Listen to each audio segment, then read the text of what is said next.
ద్వితీయోపదేశ కాండం 28వ అధ్యాయంలో దేవుడు తన ప్రజలకు ఏమంటున్నాడంటే, నీ దేవుడైన యెహోవా నీకు ఆజ్ఞాపించిన వాటినన్నిటినీ విని నువ్వు జాగ్రత్తగా నడుచుకుంటే, మొదటి వచనములో ఏముందంటే ఆయన నిన్ను హెచ్చించును అని ఉంది.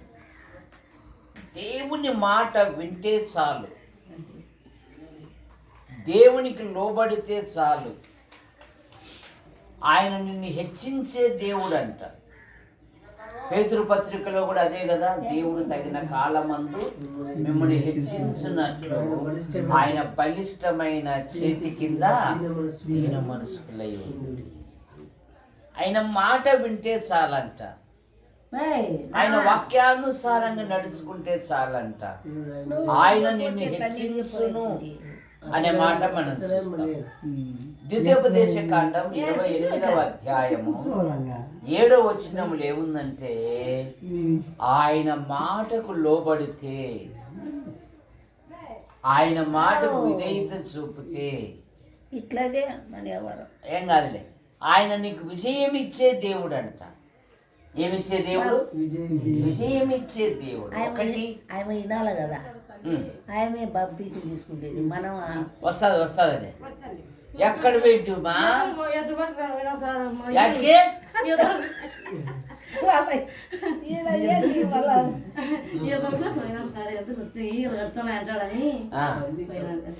అప్పుడు ఎవరికి చెప్పాలి మేము?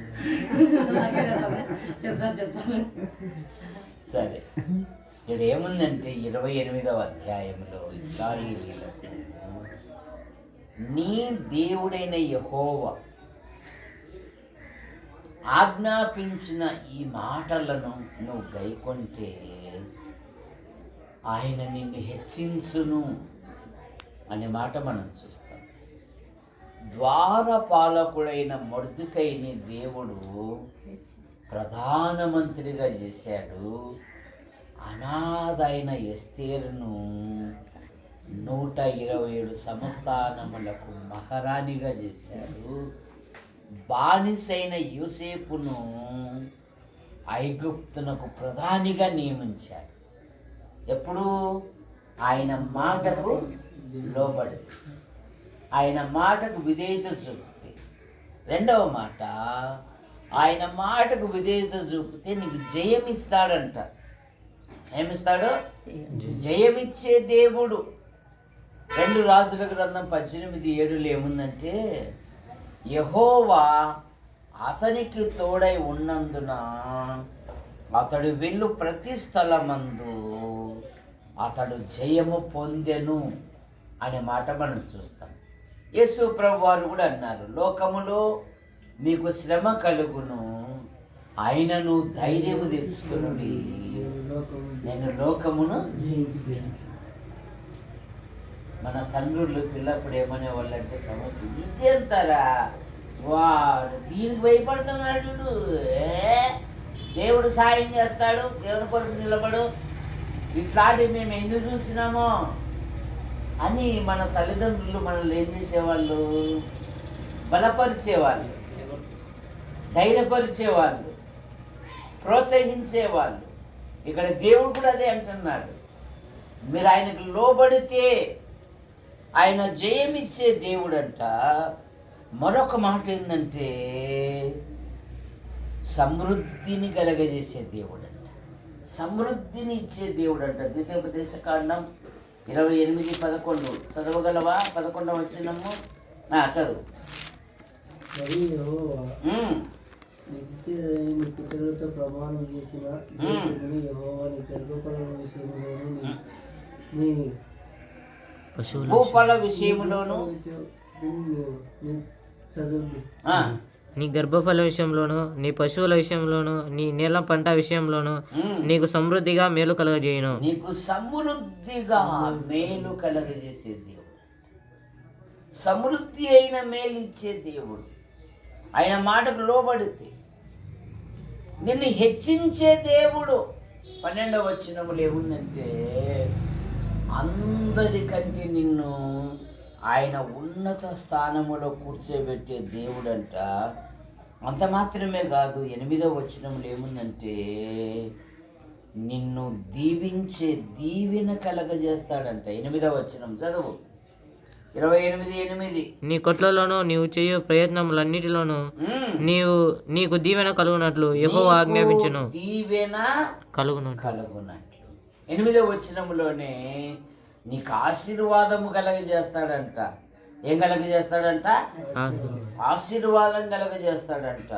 9వ వచనములో నీవు దేవునికి ప్రతిష్ఠితమైన జనము అంట. మళ్ళీ ఏమి చేసి ఊపుతా, ఎక్కడ ఫ్యాన్ వచ్చింది? దేవుడి మాటలు వినామా? దేవుని కొరకు నిలబడితే ఆయన హెచ్చించే దేవుడు. పొలాలలో మనం పనులు పోయినప్పుడు మీ దేవుడు ఎవరు అంటే, మా దేవుడు మాలల దేవుడక్క, మాదిగొల్ల దేవుడక్క అనకూడదు. బోధకులు ఇట్లాగే పల్లెకు వచ్చినారు. కులపిచ్చి ఎక్కువ కదా మన దేశంలో. మీది ఏ కులం అండి అన్నారు. బోధకులు ఏమన్నాడు తెలుసా? మా కులము బోధ కులము, మేము బోధకులము అన్నారు. ఏమన్నారు? మా కులము బోధ కులము, మేము బోధకులము. చూసారా? కనుక మీ దేవుడు ఎవరంటే యేసుక్రీస్తు నా వాడు అనల్లా, యేసుక్రీస్తు నా దేవుడు అనల్లా. యేసుక్రీస్తు నా కొరకు చనిపోయి లేచాడు, నేను యేసుక్రీస్తు కొరకు నేను నిలబడి. మీరు ఎవరంటే యేసుక్రీస్తు వారు. రోమాపత్రికలు ఏముందంటే మీరు యేసుక్రీస్తు వారుగా ఉండటం పిలువబడ్డారు. 1వ అధ్యాయం 7వ వచనంలో ఎవరంట? మీరు యేసుక్రీస్తు వారు. మేమెవరు? మేము యేసుక్రీస్తు వారం అండి. అబ్బా,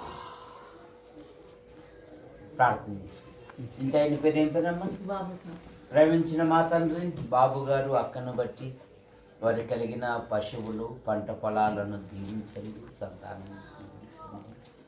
నైనా కుటుంబ పోషణ కొరకై వారు ప్రయాసపడే ప్రతి పనిని, ప్రతి ప్రయత్నమును, ప్రతి కార్యమును సఫలం దాయించి గృహంలోని ప్రతి ఒక్కరు కూడా తీర్చండి. ఇక్కడ పాలు పొందిన ప్రతి వారిని కూడా దీవించమని యేసు ప్రభు నామములో ప్రార్థిస్తున్నాం తండ్రి. ఆమేన్.